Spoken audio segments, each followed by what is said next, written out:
Hey everyone, Patrick Flanagan here. It is July 13th, 2020. Still dealing with this COVID stuff, so we're kind of still locked down. Having a little hard time trying to get motivated to do a couple videos, but I have gotten a couple of requests from folks who have seen the previous video on getting your Nikon D5000 to actually work with the Ronin SC. Of course, it still does balance fine, no problem. But there is a setting that actually needs to be done inside the Nikon cameras in order to actually get this to fire off to record either video or photos. So really what you want to do is, if you look in the menu of the camera and go down to the wrench tool, which is like the third or fourth item on the left, you actually get an accessory terminal option. And under accessory terminal, you get the functions for remote control, and then under remote control, you get the shutter release. So under the shutter release, you get to select the option of either taking photos or recording movies. Depending upon what you're actually trying to do, you want to set that appropriately. So if you're using, say, the phone app, and you want to do a time lapse of photos, you're going to need to set that to photos, of course. And if you're using the remote app and you want to fire a video and have it do some automated tracking or something like that, you're going to need to set that to be video so that it'll know when the release fires, I'm going to record video, or when the release fires, I'm going to start taking photos.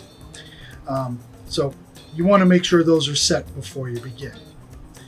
The other thing that I wanted to bring up was that DJI actually released a firmware update for the Ronin SC. It's actually version 1.5.0.4.0. Reading it off the screen here on the side here, I'll put it up on the screen so you can actually see it. What this version gives you is a couple of new functions that might actually be worthwhile. I was a little leery to actually install it. Was kind of figuring that, okay, we're going to do a firmware update and it's going to cause the cable that have been worked on to fail. Sometimes that'll happen when the manufacturer decides to make an improvement. So kind of read through what was going on. It sounded like they were actually doing some improvements for the Fujifilm camera, which is actually kind of the use of the first cable that comes out of the Ronin SC. We are using the Fujifilm adapter in order to be able to get to the Nikon cameras. So I just bit the bullet. I figured if I wanted to, I could always revert the firmware back to an earlier version, but basically said, let's give it a try. And still functioned perfectly. Push the button, everything records. Push the button again, everything stops. Switch over to photos, etc. It all works great. I would suggest, if you're on the fence of trying to do the update, certainly go do the update. You're not going to lose anything at this point. Now, being a little curious, I did kind of discover something else with the update. And I'm not sure if it was doing it before or if it was something I may have overlooked. But I started kind of disassembling the cable a little bit just to see if anything changed. And of course, the first thing to remove is kind of the stereo to mono connector, which imparts some kind of grounding function into the connection. So I disconnected that and then started, seeing if the record still worked or if it worked great. And of course, pushed hard on the button for the record on the handle of the gimbal and nothing happened. But then I pushed a little bit on it and the camera tried to autofocus. So I let go and made sure the camera wasn't in autofocus full time, and it wasn't. So it was on single servo, and did it again, and sure enough, it was sending that half button press to the Nikon camera to allow for the focus to take place. I thought, hey, that's really neat. So pushed the button, autofocused, let go, pushed hard to actually start the record, nothing. All right. Pushed a little bit on the button halfway down to start the focus, and then continued the press, and it started recording.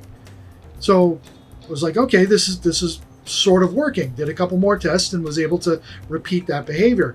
So if you take that stereo to mono adapter out of the connection, you can use that half button press to get your initial focus, continue pushing all the way in, and you can start recording either your photo or videos at that point.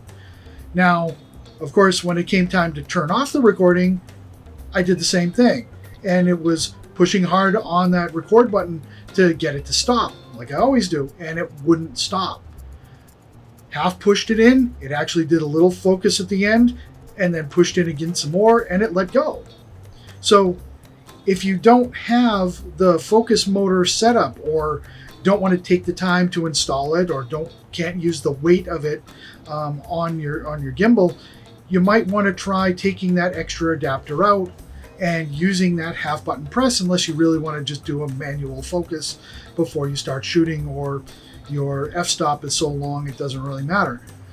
And it worked out pretty good. Just having to remember, though, on the stop, you kind of have to half push again, full push. Now, hopefully at some point in the future, maybe DJI will take care of that a bit. But for now, that seems to me to be an improvement. Until I went to use the thing with the phone.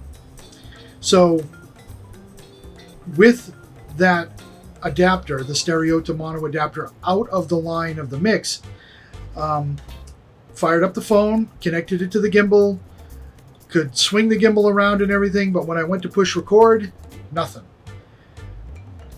Couldn't figure out why there would be such a difference. It's like you should still be getting a record. Put the stereo to mono connector back in the line, and everything worked fine with the phone app. Of course, the phone doesn't give you the option to do a half button press anyway. So until they can add that in, or at least send that signal along with the record, or give us the option to do that, you need to have that stereo to mono converter back into the mix again in order to be able to fire off with the remote control or using any of the record functions in the app. I would expect the same thing to happen for the photos. So if you're using the remote phone app to take your photos or a time lapse or something, you will want that extra connector in there.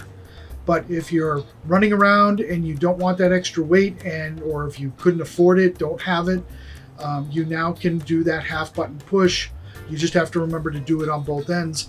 Now, I will say this could have been from the get-go. Maybe I didn't notice it before. Maybe it took the firmware update to get me scared enough to pay attention. I'm not really sure. I really hope this helps. Hopefully these two tips will get you guys going the way you want to be going. And some further information on this if you've got it. And as other updates and other things, or if I discover something new with it, I'll try to let you know. So thanks, stay safe, and have a great day.